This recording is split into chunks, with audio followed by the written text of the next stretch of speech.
Jóvenes, buenas tardes. Buenas tardes, licenciado. Buenas tardes. ¿Se mira el documento, jóvenes? Sí, licenciado. Sí, Gracias.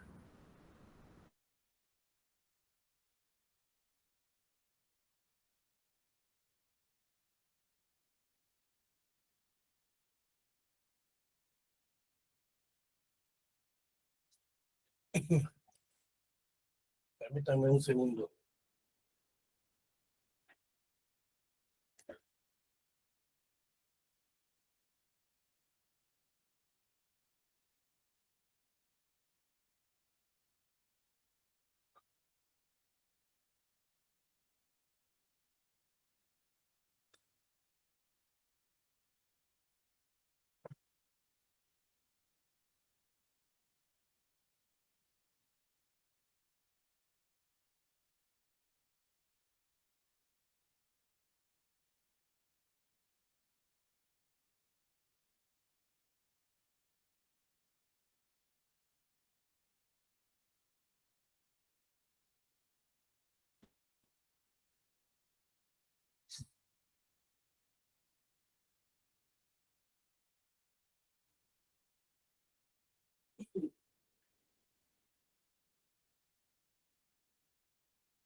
Buenas tardes, licenciado.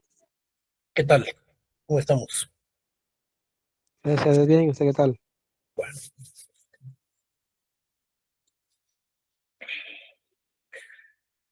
Jóvenes, sí. Te decía, compañera.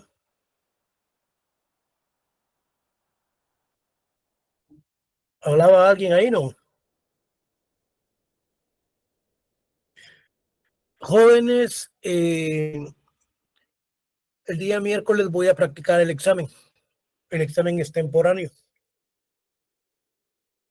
Y voy a tratar de terminar el módulo número 6, porque el día viernes tengo un compromiso académico.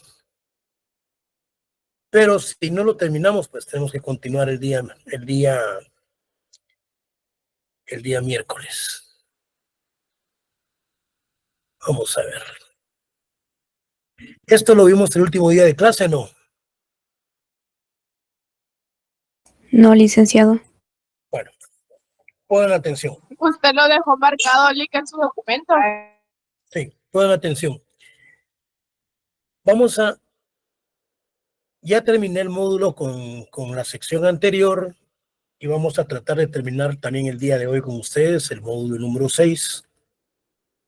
Así el próximo miércoles, el módulo 5. Así el próximo miércoles terminamos el módulo 6 y haciendo todo lo posible. Miren, pues, la medicina farmacológica o tradicional, en pocas palabras, se refiere específicamente a las hierbas, a las plantas, todo lo que los grupos indígenas han utilizado para el mantenimiento de su bienestar y de su salud. Tradicionalmente aún continúan estas medicinas farmacológicas tradicionales porque las medicinas en el mercado pues realmente son medicinas muy caras. Y por lo tanto existe una gran seguridad y protección pues en cuanto a lo que es esas cuestiones de medicinas que en muchos lugares pues ya vienen etiquetadas y ya tienen ciertas regulaciones. Bueno, miren.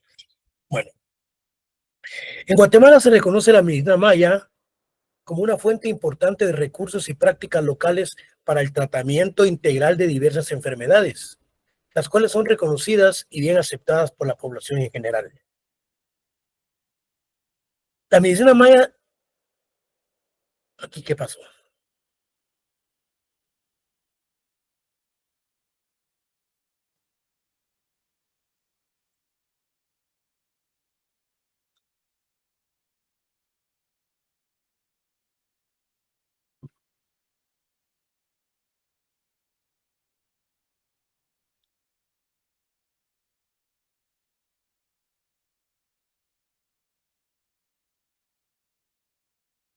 Bueno,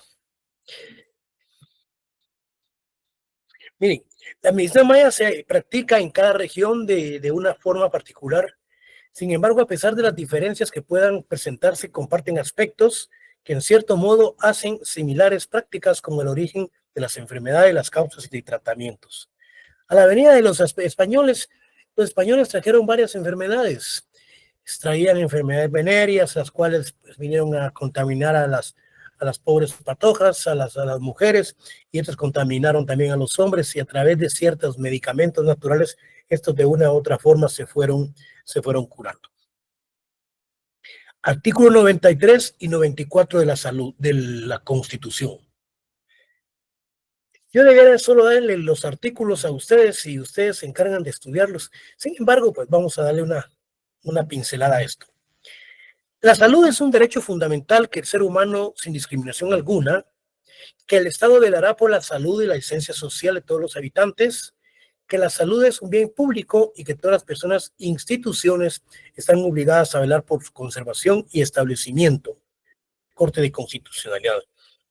En el convenio 169 de la OIT, artículo 25, se refiere en el numeral 1, los gobiernos deberán velar porque se propongan a disposición de los pueblos interesados servicios de salud adecuados y proporcionar a dichos pueblos los medios que les permitan organizar y prestar tales servicios bajo su propia responsabilidad y control, a fin de que puedan gozar del máximo posible de la salud física y mental.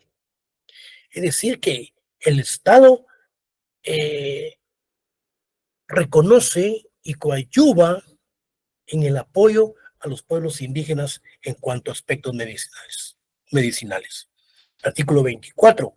Los pueblos indígenas tienen derecho a sus propias medicinas y prácticas de salud tradicionales, incluido el derecho a la protección de plantas, animales y minerales de interés vital desde el punto de vista médico. Luego habla de los pueblos indígenas, tienen derecho al reconocimiento legal y a la protección a su medicina. Derecho a protección a las plantas, a uso medicinal, animales. La medicina tradicional es de origen prehispánico y se considera esta medicina tradicional como el conjunto de conocimientos, recursos prácticos o prácticas naturales y sobrenaturales que alivian los problemas físicos, mentales y espirituales de las personas. Se les puede preguntar a ustedes en el examen qué es el conjunto de los conocimientos, de los recursos prácticos naturales y sobrenaturales. Aquí en las obras consultadas habla hasta de mágico religioso, que alivian los problemas físicos, mentales y espirituales de las personas. No les voy a poner la salud, porque entonces prácticamente les estoy dando la respuesta. Entonces son los medicamentos naturales. A la llegada de los españoles, los indígenas se contagiaron de enfermedades nuevas que ellos no conocían, lo que provocó que miles de ellos murieran padeciendo de grandes epidemias, lo que los obligó a utilizar con mayor intensidad su herencia médica con respecto a la salud. Bueno, estas son cuestiones que se van llenando.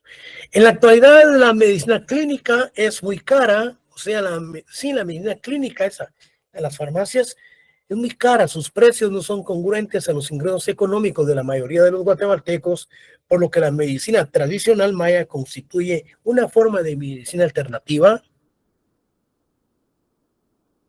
habiendo iniciado ya un proceso en el que son conocidos varios centros naturistas. Bueno, ¿qué es lo que nos regula el artículo 39? Aquí vamos a ver ahora algo sobre la madre tierra. Derecho a la madre tierra. Miren pues, ¿qué es la protección? ¿Cuál es ese reconocimiento y la protección que hace la Constitución con los pueblos indígenas? Artículo 39. Se garantiza la propiedad privada como un derecho inherente a la persona humana. Si este mandato se integra con el artículo entonces 67 también de ese mismo ordenamiento, dice que las tierras de las cooperativas, de las comunidades indígenas o cualquiera otras formas de tenencia comunal o colectiva de propiedad agraria, así como el patrimonio familiar y vivienda popular, gozarán de la protección especial del Estado. También contempla que las comunidades indígenas y otras que tengan tierras que históricamente les pertenecen y tradicionalmente han administrado en forma especial, mantendrán ese sistema. Yo les mencionaba anteriormente a la otra sección que en Santa María Xalapán, en Jalapa, bueno, ahí están los comuneros, ahí son comuneros, el grupos étnicos, pocomames y todos ellos son muy pocos, casi no existen. Ahí la mayor parte de los comuneros, ellos tienen sus títulos de propiedad desde la época de la colonia y aún conservan los títulos de la propiedad, y lo cual ellos no han permitido que sean despojados. Y por lo tanto continúan manteniendo tradicionalmente ese sistema de las rosas, esos sistemas de las siembras. Guatemala se reconoce el derecho de propiedad privada de todos los guatemaltecos, no importando el pueblo o etnia a que pertenezca. Y a la vez establece la protección a la propiedad de los sectores más vulnerables y garantiza la existencia crediticia y técnica de los sectores indígenas, lo que constituye un derecho colectivo de los descendientes de los mayas, derecho que no se refleja en cumplimiento por parte del Estado. En otras palabras, pues, debe de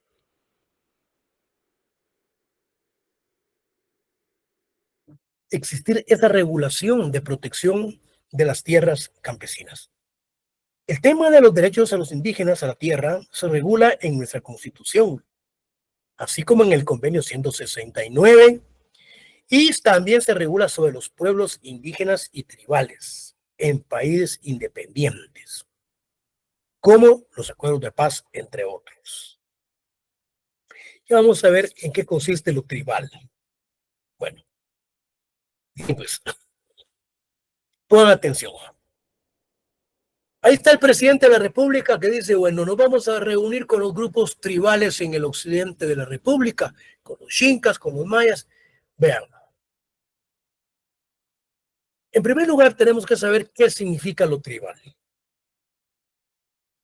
Lo tribal son personas que no son indígenas y que pernotan o bien permanecen dentro de una comunidad indígena. Puede ser que sean ladinos, puede ser que sean extranjeros, pero ellos pernotan, ellos conviven en esa comunidad. Y estos tribales celebran sus costumbres, sus tradiciones, aspectos culturales. Esos son los grupos tribales. Los grupos étnicos, los grupos vernáculos, los mayas, los xincas, los garífonas, son diferentes a los grupos tribales que pueden permanecer con ellos y no son indígenas, lo único que celebran sus propias tradiciones y sus costumbres. Bueno, un pueblo que no es indígena, los grupos tribales, es un pueblo que no es indígena de la región donde ellos habitan, pero ellos comparten características similares con los pueblos indígenas, como sus tradiciones, cultura y aspectos económicos, y diferentes otras secciones de la comunidad nacional, identificándose con sus territorios ancestrales. Tribal o trual es un adjetivo que señala aquel o aquellos pertenecientes a los relativos a una tribu. Ahí los diputados muchos mencionan que los grupos tribales, yo no creo, ellos están un poco desubicadones porque creen que son los grupos vernáculos o bien los grupos étnicos de ciertas comunidades. Los grupos tribales radican fundamentalmente en personas que no son indígenas, pero pernotan en esa comunidad, celebrando sus propias costumbres y tradiciones.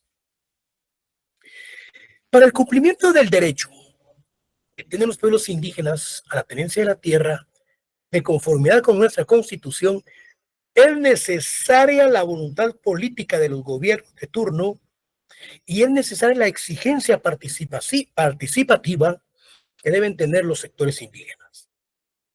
El artículo Lo que tenemos ahí, pues, son cuestiones que se llenan.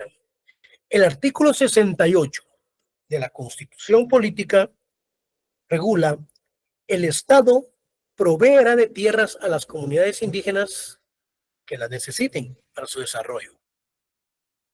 Este derecho también lo preceptúa el Convenio 169 en su artículo 14, numeral 1 y 2, y establece que los gobiernos deben reconocer y tomar las medidas necesarias para garantizar la protección de la propiedad y posesión de las tierras que ocupen tradicionalmente los grupos indígenas. Ustedes se dan cuenta que el artículo 68 con el 14 del convenio 169 existe una gran relación. En nuestra historia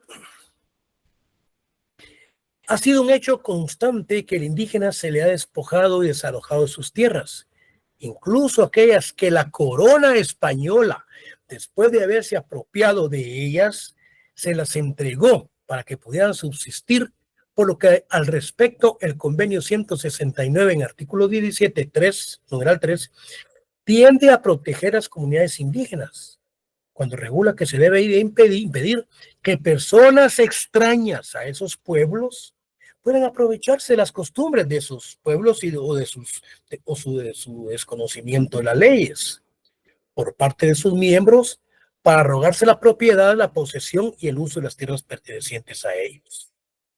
Es decir que este artículo, el 169, al respecto del convenio 169 de la OIT, en su artículo 7, regula aspectos en cuanto a la seguridad y a la tenencia de la tierra de los pueblos indígenas.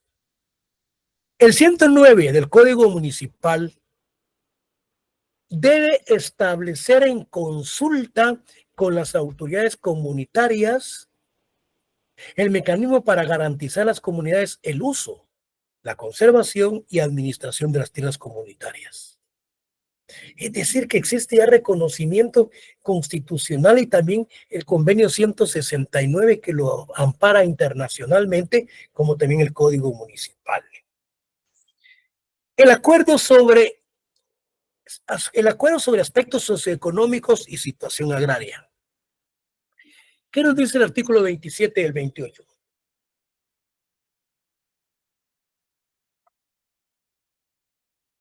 La solución de la problemática agraria y el desarrollo rural son fundamentales e ineludibles para darle respuesta a la situación de la mayoría de la población que vive en el medio rural y que es la más afectada por la pobreza extrema, las iniquidades y la debilidad de las instituciones estatales. Eso está en la página 100 del documento que se les envió. El gobierno tiene el compromiso de darle atención y promover todas aquellas medidas que tiendan a proteger las propiedades indígenas y de otros, tratar de solucionar los problemas sobre tenencia y posesión de la tierra que pertenecen a personas y comunidades históricamente. En Guatemala, en 1524, se inició un proceso de concentración de recursos que contrasta con la pobreza de la mayoría, lo cual obstaculiza el desarrollo del país en su conjunto, y es necesario superar dicha concentración promoviendo un agro más eficiente y equitativo. Fortalecer el potencial de los actores, no solamente con el ámbito de sus capacidades productivas, sino también en la profundización de las culturas y los sistemas de valores que conviven e intercambian en el campo guatemalteco. Aquí tenemos el derecho a su propio derecho. Bueno, vamos a poner atención. Guatemala, por ser un estado independiente soberano, de conformidad con la Constitución Política, en su artículo 157 preceptúa que la potestad legislativa le corresponde al Congreso de la República. ¿Por qué la potestad legislativa? Porque es el Congreso de la República que a través de la promulgación, que a través de las iniciativas de leyes, ahí se crean las leyes en el Congreso de la República. Artículos 174 al 181 regulan el proceso de formación y de sanción de la ley. atención, pongan atención. Aquí se habla de un proceso de sanción de la ley. El Congreso de la República es el ente encargado de la elaboración de la normativa jurídica. Se la traslada al presidente de la República para su sanción, para que la pruebe. La pregunta es, ¿qué diferencia hay entre una sanción y el veto? El veto presidencial. Al presidente le ha llegado la creación del ordenamiento jurídico de determinados casos, pero él lo veta. En otras palabras, no lo aprueba. Y hace su justificación, los motivos por los cuales. Entonces, la diferencia en la sanción y el veto es que la sanción se da la aprobación del ordenamiento jurídico plenamente establecido como un derecho positivo y el veto que el presidente no aprueba.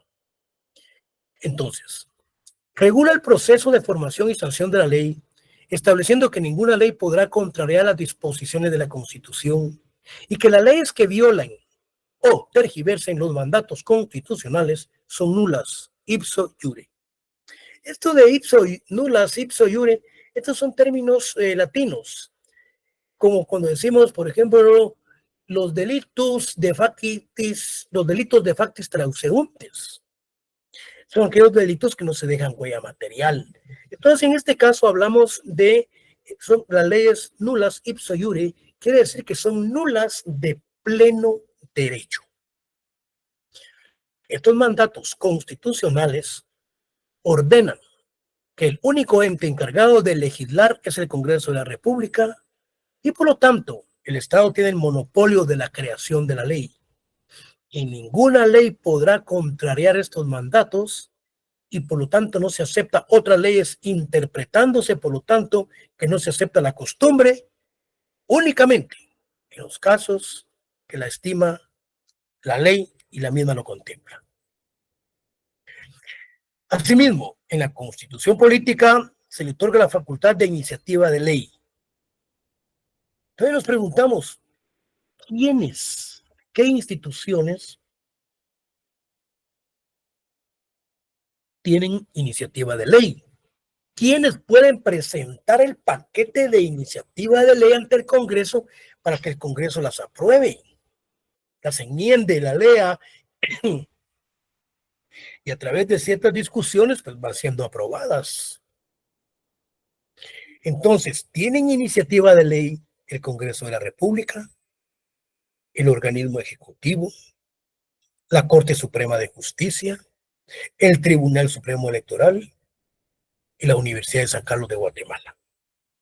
Por lo tanto, la creación de la ley se fundamenta en la Constitución, donde se otorga la potestad soberana de la creación de la misma, donde está sustentado el monismo jurídico. ¿Qué es el monismo jurídico? ¿Cuál es la diferencia con el pluralismo jurídico? Cuando hablamos del monismo jurídico, es ese ordenamiento jurídico plenamente establecido por el Estado. Es decir, que existe solamente un ordenamiento interno, monismo jurídico, ordenamiento único creado por el Estado. En nuestro caso podríamos decir que existe una dualidad jurídica, pero principalmente se da la dualidad jurídica cuando hay la interpretación de una ley interna y una extranjera.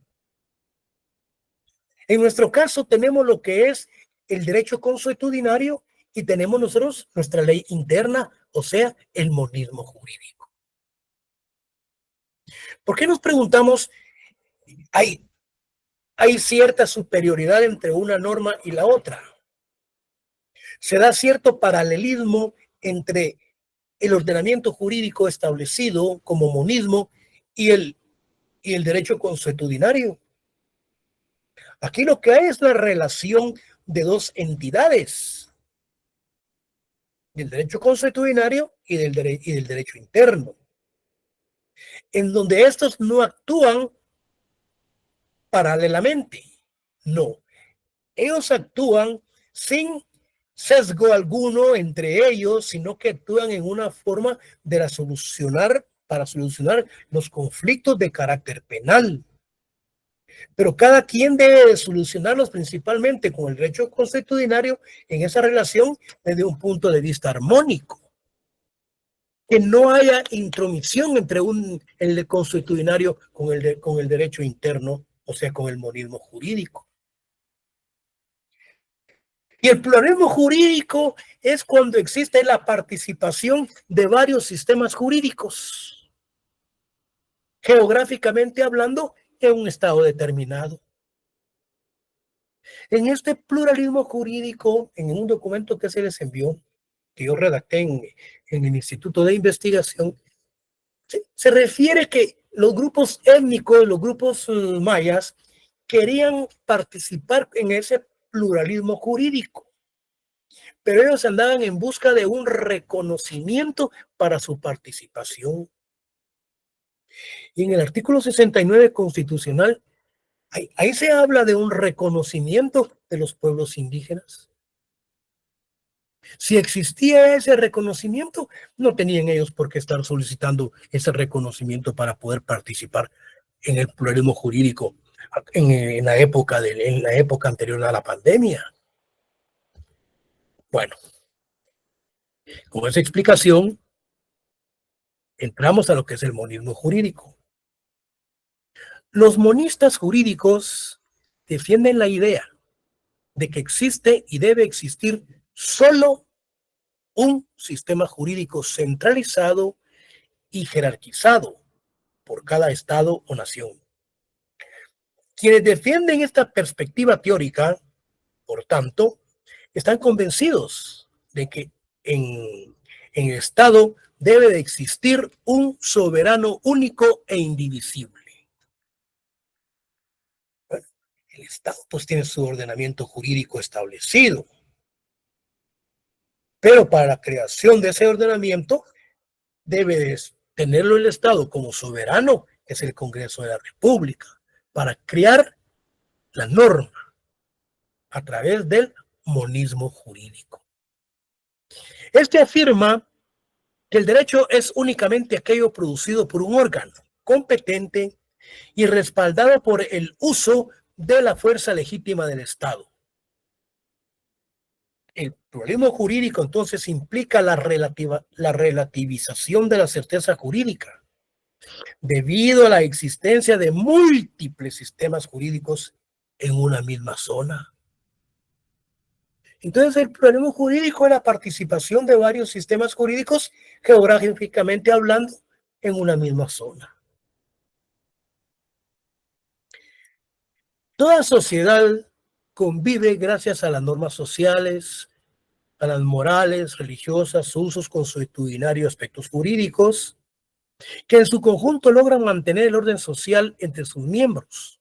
O sea que la convivencia en paz y la armonía se logra por el conjunto de las citadas normas sociales y, por supuesto, en una sociedad organizada políticamente, con un ordenamiento jurídico escrito, que son, en primer orden, las normas jurídicas creadas por el Estado, surgiendo así entonces el monismo jurídico.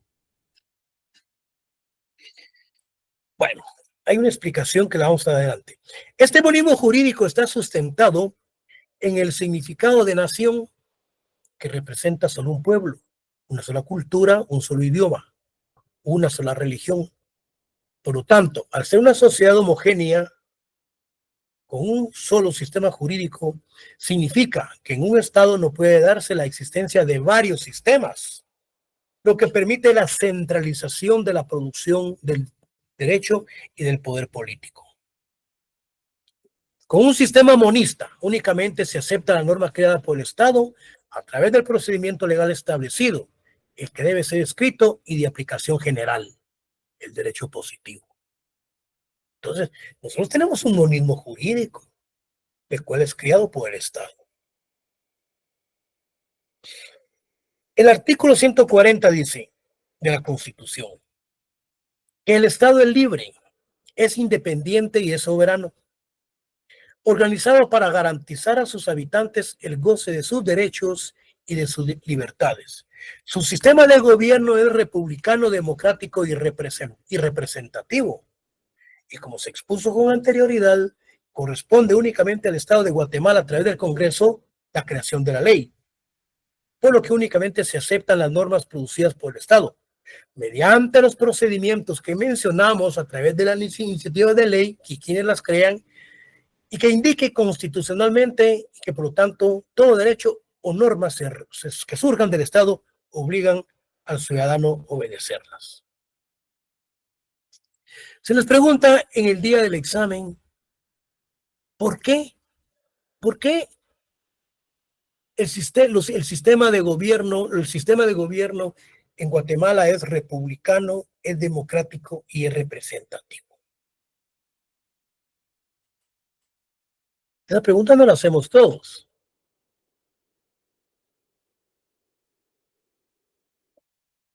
Es democrático, es representativo y es republicano porque está sustentado en esos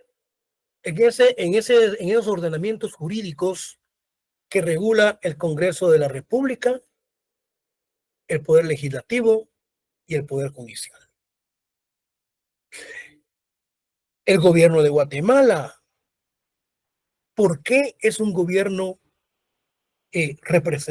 representativo?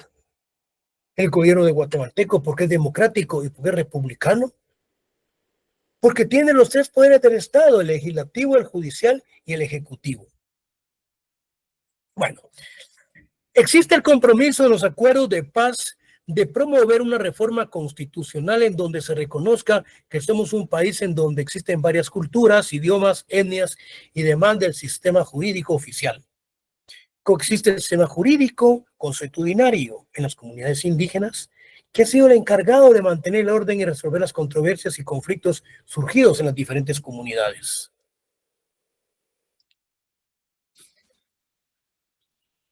Esto es para llenar.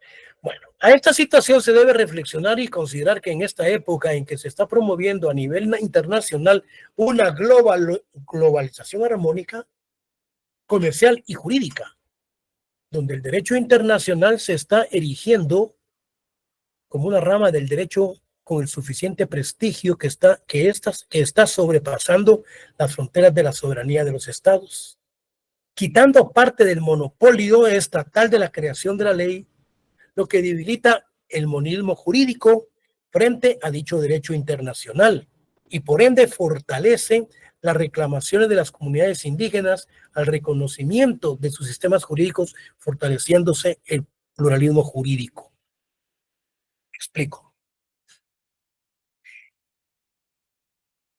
Esas motivaciones de carácter internacional en donde se busca la participación jurídica de varios sistemas jurídicos, prácticamente viene a debilitar lo que es el monismo jurídico. Y lo que se anda buscando entonces es la participación de muchas instituciones de carácter jurídica en donde se da el pluralismo jurídico, en donde cada institución pues aporta aspectos relacionados que le favorecen al Estado, que le favorecen a la población. El monismo jurídico fue articulado de manera paradigmática por la teoría contractualista de los autores Hobbes y Locke, así como por el positivismo de Hans Kelsen, quienes compartían la idea de que los estados se organizan bajo un supuesto del monopolio estatal con atribución de gobernar y dar normas y administrarlas. Teniendo claro qué es entonces el monismo jurídico, pasamos a lo que es el pluralismo. Es el contenido de aquellas normas establecidas en las constituciones mediante la cual se ligan los diversos sistemas normativos. El pluralismo jurídico queda pues descartado de plano. Es un sistema de normas yuxtapuestas y coordinadas. El ordenamiento, como es bien conocido, tiene una forma piramidal. Entonces, Los grupos étnicos guatemaltecos durante el proceso de colonización se les desplazó su sistema jurídico consuetudinario conjuntamente con su administración y autoridades locales, obligando a usar sus normas basadas en la costumbre, casi en forma clandestina, en espacios limitados y conocimiento de casos menores y determinadas áreas, situación que se mantiene en la actualidad, por lo que su derecho consuetudinario se ha mantenido en una situación política subordinada al monismo jurídico. Aquí hay algo muy importante con respecto a lo que escribe este autor. Situación que se mantiene en una actualidad, dice, por lo que su derecho consuetudinario se ha mantenido en una situación política subordinada al monismo jurídico. Aunque en la actualidad se ha perdido el temor y su sistema jurídico está saliendo a luz. Actualmente no existe ninguna subordinación con respecto a lo que dice este autor. ¿Por qué? Porque el derecho consuetudinario, la costumbre, los pueblos indígenas la están aplicando. Y nosotros con nuestro derecho interno también se está aplicando y que no hay sesgo alguno entre ambas, sino lo que se da es una relación de carácter, yo diría, independiente y armónica. El pluralismo jurídico es aquel sistema que permite la existencia de varios sistemas jurídicos en un mismo espacio geopolítico. En otras palabras, el pluralismo jurídico son varios sistemas jurídicos que conforman parte solamente de un sistema y en un lugar determinado, hablando geopolíticamente. Cabanelas nos da ciertos aspectos relacionados con lo que es el pluralismo jurídico. Y dice que es la afirmación de la existencia de múltiples órganos de derechos antagónicos y equivalentes dentro del sistema jurídico general. En otras palabras, él dice que son varios sistemas jurídicos que pueden haber contradicciones, pero dentro de un mismo sistema. Guatemala estaba buscando lo que era el pluralismo jurídico, ¿sí? ¿Por qué? Habían varias instituciones en donde cada una tenía su propia ideología y la estaban plasmando. Guatemala es susceptible, en derecho significa la probabilidad de... Bueno, Guatemala está vinculado a aquellos aspectos de paz, de ser modificado, de recibir impresión por algo o alguien, o también puede clasificar a una persona que sufre cambios de sentimientos. Bueno, Guatemala es susceptible, dice, en derecho, y significa la probabilidad de que algo suceda en este problema jurídico. Está vinculado a aquello capaz de ser modificado o de recibir impresión por algo o alguien. Y también puede clasificar a una persona que sufre cambios de sentimientos con facilidad, que es frágil emocionalmente, y se dice que es sensible demasiado aplicada. El problema jurídico, pluralismo legal, ya que debido al proceso de conquista y colonización se impuso por los españoles en un nuevo sistema jurídico que desplazó al derecho consuetudinario. Bueno, basado en la costumbre, pero este desplazamiento fue ficticio porque las comunidades han continuado y resolviendo sus controversias por medio de su sistema jurídico, lo que ha sucedido desde 1524. Por lo mismo, Guatemala no existe en un solo pueblo. Y al no existir en un solo pueblo, teníamos los garífunas, los xincas, los mayas, los ladinos. Entonces, esa cultura, un único idioma con una sola religión, nos expresamos entonces que es un sistema pluricultural, es multilingüe y es multiétnico, por esa diversidad que existe desde el punto de vista filosófico de la actuación de cada uno de los pueblos indígenas. Bueno, en Guatemala, los sectores indígenas, dentro de sus reivindicaciones, están reclamando sus derechos a un sistema jurídico consuetudinario. Un sistema en que constitucionalmente únicamente el Estado es creador de ley y que nadie puede ser juzgado por tribunales que no sean creados legalmente y que no se impondrán penas que no estén preestablecidas. Pese a este principio de legalidad, los sectores indígenas, con una población que supera a los otros 3 pueblos existentes, mayas, garífunas, xincas, ladinos, han mantenido su convivencia y regulado sus relaciones con su derecho consuetudinario y sus autoridades. En otras palabras, significa entonces que se ha dado una combinación, es decir, que se han mantenido los 2 sistemas, respetándose uno con el otro.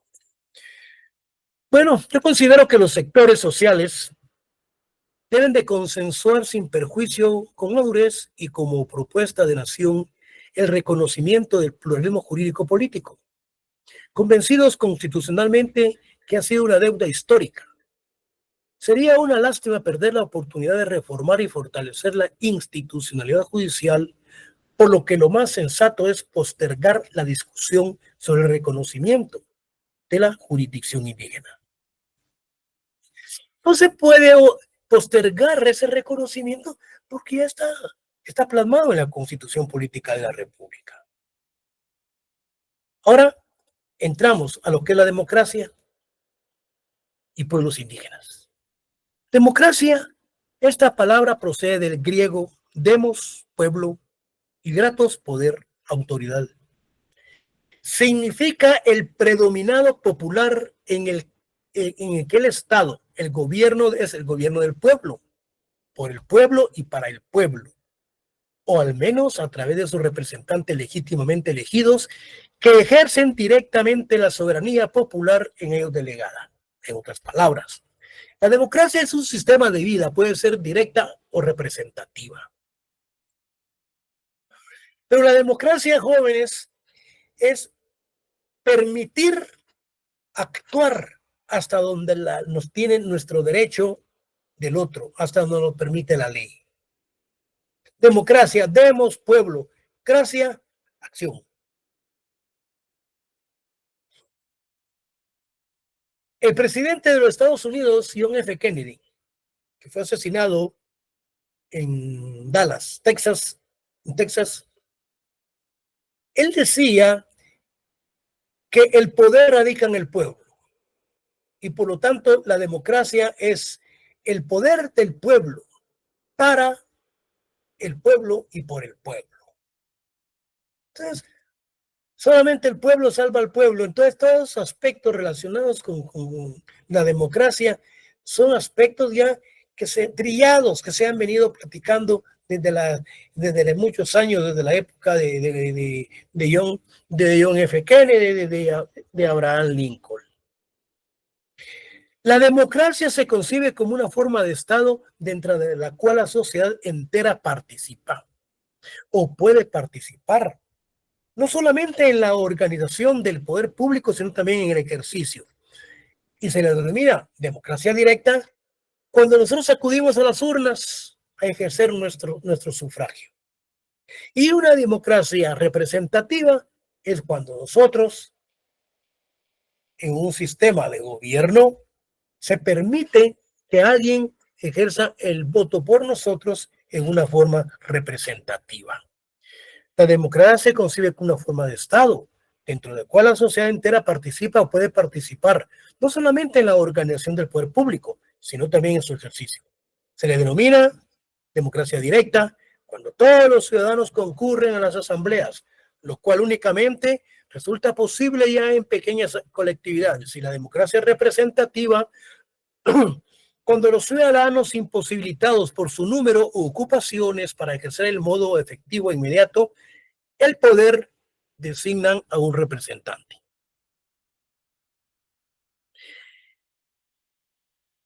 Para establecer si existe pleno funcionamiento de una democracia, se describen las causas legales que aplican el derecho indígena dentro de la legislación guatemalteca.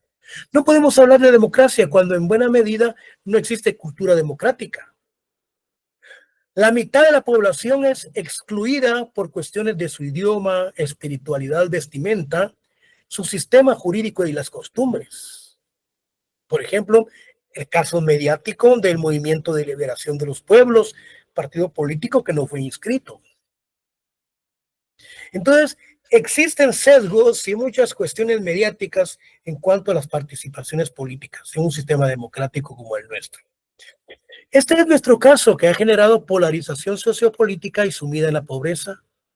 Los pueblos indígenas han llevado la peor parte, además de acumular pobreza, acumulan discriminación, y esto ha generado democracias electorales totalmente injustas, con estados endebles, incapaces de configurar estrategias incluyentes al futuro. La crisis de gobernabilidad, cuando hablábamos de la crisis del Estado de Derecho, es por la misma democracia que el sistema permite que en una forma nefasta, corrupta, actúe el sistema judicial. La crisis de gobernabilidad en la que se ha asumido el Estado guatemalteco difícilmente podrá superarse si no logramos conceptualizar toda la cadena de justicia como un poder fundamental de una auténtica democracia.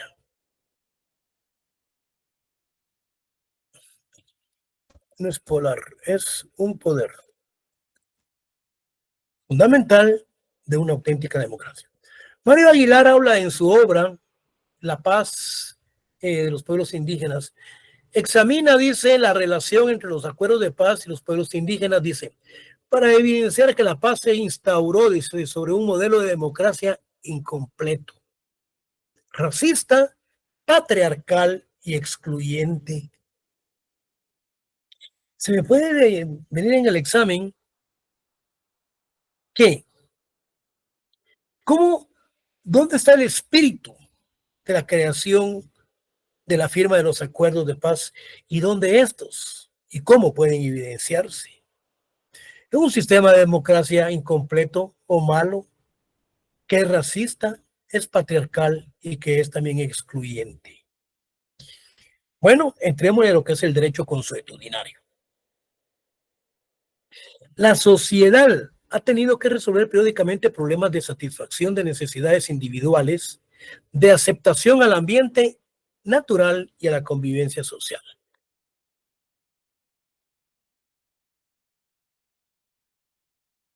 El derecho consuetudinario, doctrinariamente así se le conoce la costumbre, ¿cómo lo llama el derecho romano? Veterata consuetudo. Aquí estamos mencionando ipso iure, delitus de factis transeuntes, la veterata consuetudo. Y el derecho romano así considera lo que es la costumbre, que consiste en una práctica repetida de la colectividad y que la sociedad o la colectividad lo acepta y la considera obligatoria, que son normas que surgen de la propia comunidad. El derecho consuetudinario es el acto repetitivo que se da en ciertas comunidades y que el derecho romano lo considera como un derecho de inveterata consuetudo. Ahora bien, ¿qué es lo que nos dice la Constitución política?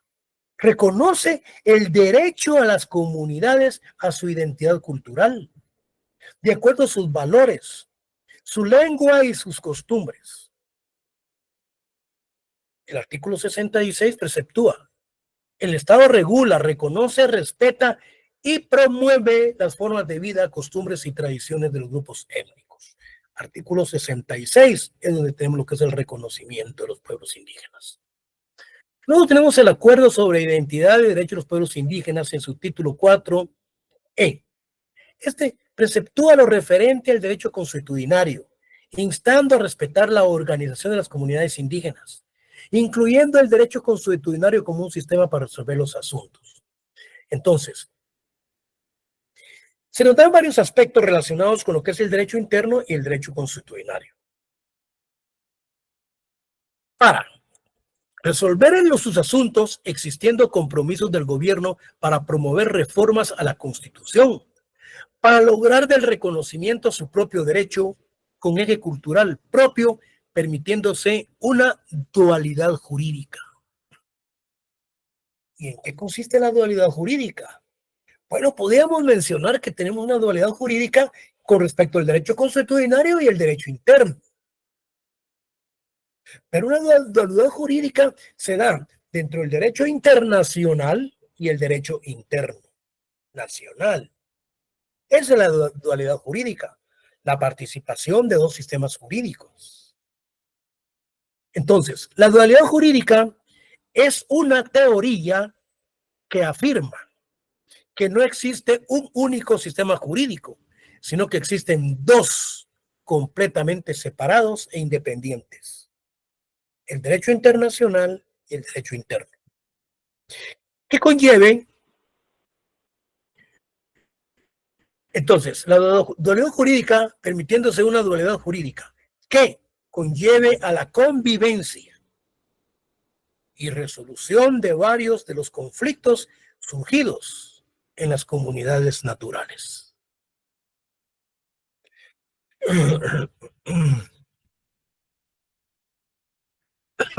Tenemos el convenio 169 de la OIT en el artículo 8. Todo esto, jóvenes, ustedes debieran de leerlos, pero aquí les voy a echar la mano. Bueno, al aplicar la legislación nacional a los pueblos interesados, deberá tomarse debidamente en consideración su costumbre o su derecho consuetudinario. Dichos pueblos deberán tener el derecho de conservar sus costumbres e instituciones propias. Bueno, continúa aquí el convenio. Tenemos el artículo 9. Preceptúa los inconvenientes para la aplicación del derecho a las comunidades indígenas.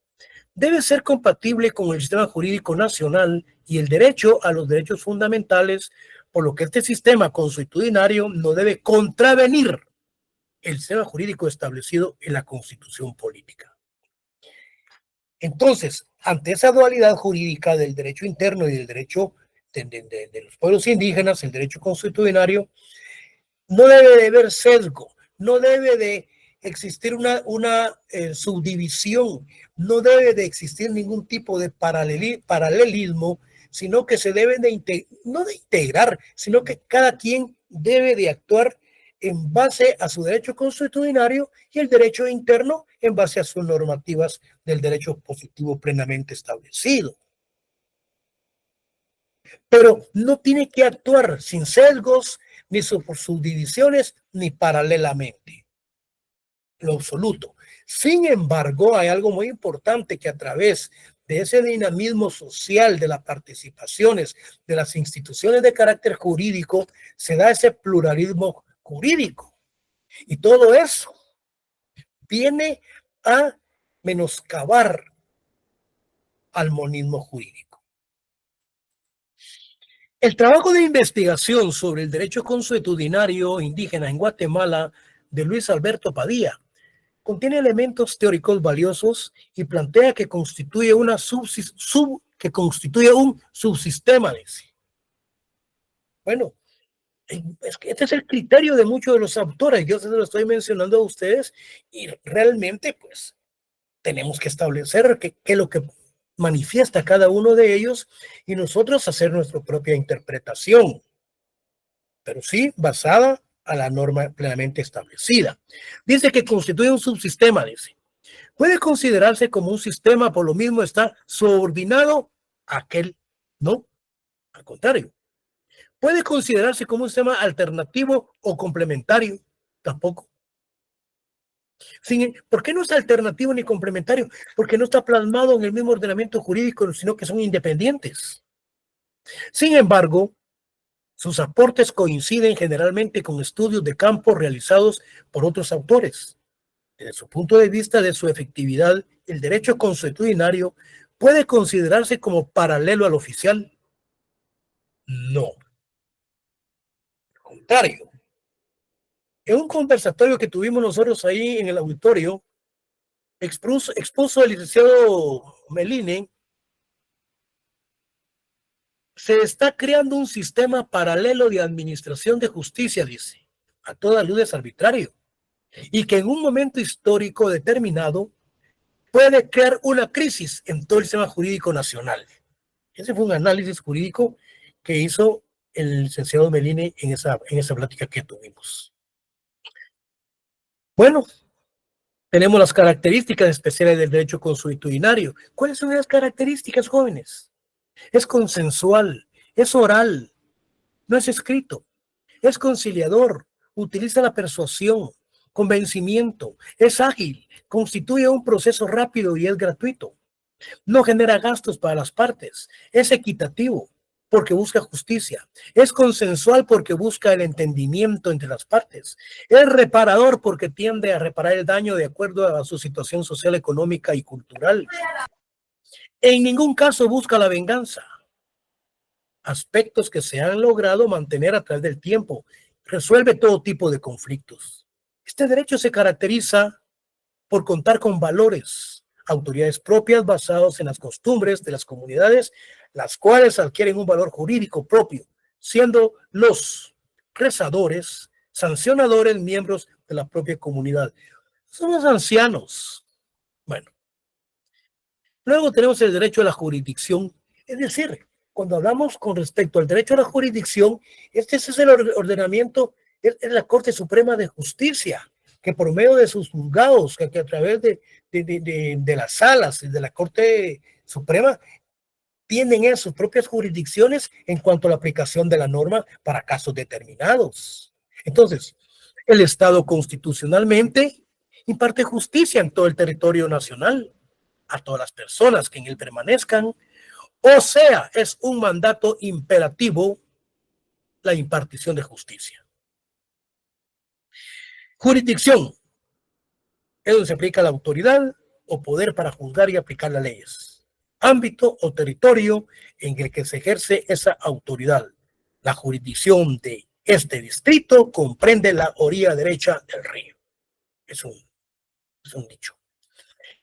Conflicto de jurisdicción es la potestad dominante del Estado de Guatemala, ejercida exclusivamente por jueces y tribunales independientemente de realizar el derecho en el caso concreto, juzgando el modo irrevocable y promoviendo la ejecución de lo juzgado.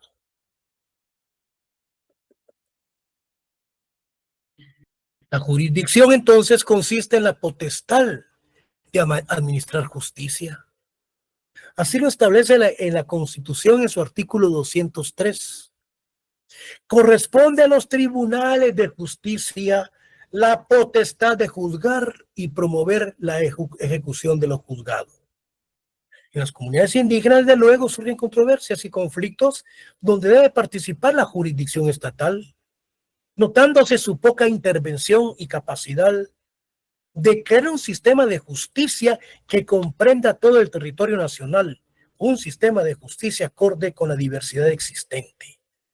El artículo 169 de la OIT, en su artículo 8, establece: al aplicar la legislación nacional a los pueblos interesados, deberá considerar sus costumbres o su derecho consuetudinario. Dichos pueblos deberán de tener el derecho de conservar sus costumbres e instituciones propias, siempre que éstas no sean incompatibles con los derechos humanos internacionalmente reconocidos. Este es el caso típico de aquel que mencionábamos del indito que traía aquellas mulas con licor clandestino. Este es el caso típico. Se debe de proteger basado a su costumbre. Siempre que sea necesario, dice, deberá establecer el procedimiento para solucionar los conflictos que puedan surgir. El artículo 9, en la medida que ello sea compatible en el sistema jurídico nacional y con los derechos humanos internacionalmente reconocidos, deberán respetarse los métodos a los que los pueblos interesados recurran tradicionalmente para la represión de los delitos cometidos por sus miembros. Es decir, que ellos aplican su derecho consuetudinario. Luego tenemos lo que mencionábamos anteriormente, lo que es el dualismo jurídico en Guatemala. Mire pues, es viable los dos sistemas jurídicos porque son compatibles, el derecho interno y el derecho consuetudinario. Si los indígenas reivindican este derecho contará con la alternativa de aplicación de su derecho para resolver sus conflictos domésticos, asesorías, consejos, asuntos voluntarios, problemas agrarios, posesión de tierras, asuntos penales, civiles, familia, laborales, y en caso de no llegar a arreglarlos, puede acudir entonces a la jurisdicción estatal oficial escrita. Entre ambos sistemas existe una estrecha relación, jóvenes. Existe una estrecha relación de colaboración y de coordinación, no de subordinación ni que actúan paralelamente, como mencionaba uno de los autores anteriormente, porque debe respetarse la jurisdicción de los pueblos indígenas, como lo establece plenamente la Constitución.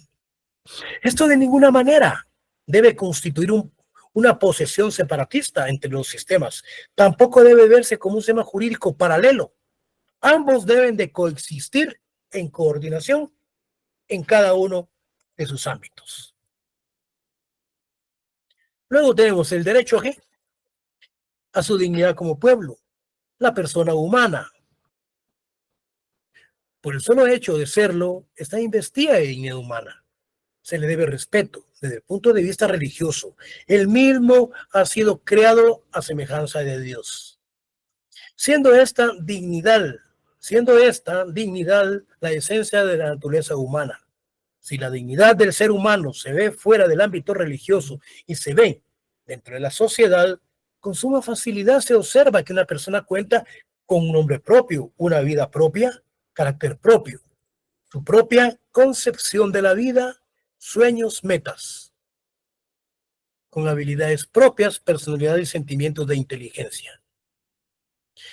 ¿Cómo se manifiesta entonces, jóvenes, el respeto a la dignidad de los pueblos indígenas, reconociendo sus derechos colectivos, derecho a no ser discriminados, derecho a su nacionalidad, derecho a la seguridad jurídica, derecho a no ser despojado y expropiado? La protección a la dignidad de la persona humana en la actualidad responde a una preocupación universal. Entonces, anotemos el artículo 4 constitucional, que habla de la libertad y la igualdad. Artículo 58, que reconoce los derechos de las comunidades y a su identidad cultural. El artículo 66, que reconoce el Estado reconoce, respeta y promueve sus formas de vida. Entonces, con esta normativa, el legislador constituye previo la conservación y preservación de la dignidad de un pueblo, que debe traducirse en el mejoramiento de las condiciones de vida, trabajo, vivienda, salud, educación, urbanización, en sí, el acceso al desarrollo. Todo esto conlleva un freno a la discriminación y a la exclusión a que han estado sujetos los pueblos indígenas desde el momento de la colonización. Esta dignificación debe permitir a los pueblos indígenas espacios de participación activa en la toma de las decisiones, en los asuntos que afecten su cultura, patrimonio e intereses. El acuerdo sobre identidad de los pueblos indígenas habla sobre el reconocimiento de la identidad de los pueblos indígenas, habla sobre la identidad de los pueblos indígenas. Y mire, ¿pero qué es la identidad? Yo se lo pregunto en el examen. Que son los elementos que los definen, a su vez lo hacen reconocerse como tales, siendo dichos elementos la descendencia directa de los antiguos mayas, sus idiomas que provienen de la raíz maya común, una cosmovisión que se basa en la relación armónica de todos los elementos del universo, una cultura común basada en los principios y estructuras del pensamiento maya y la autoidentificación. Todo ello es lo que constituyó el módulo número 5, en donde se habla del dualismo jurídico, en donde hablábamos de la cosmovisión, en donde se habla del paralelismo de las normas, en donde se habla de qué consiste realmente en los aspectos de carácter eminentemente democráticos, en cómo lo regula el derecho romano cuando hablamos del derecho consuetudinario, la inveterata consuetudo. Todo ello, jóvenes, es lo que conforma parte de la temática del módulo número 5. Nos miramos el próximo día de clase, el día miércoles, y ese día voy a practicar el examen a los jóvenes que no lo practicaron en su examen ordinario. Pasen ustedes feliz noche. Gracias, licenciado. Gracias, licenciado. Feliz noche. Feliz noche.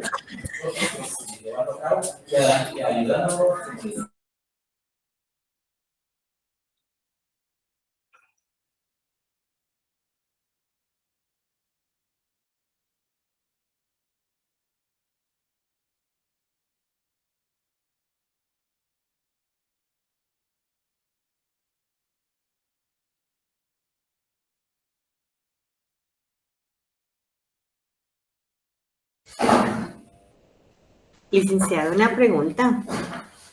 Sí. El día que yo fui una de las personas que no se pudo presentar al trabajo y llevé mi carta a coordinación, pero ahí solo me la sellaron y me dijeron que se la entregara a usted cuando lo viera, pero de pronto que hasta el día del examen, ¿verdad? ¿O se la puedo mandar por correo o cómo le hago? El día del examen. El día del examen, va. Sí. Está bien, gracias. Día miércoles, ahí nos miramos. ¿Miércoles? Sí, es de este miércoles en 8. Ah, ok.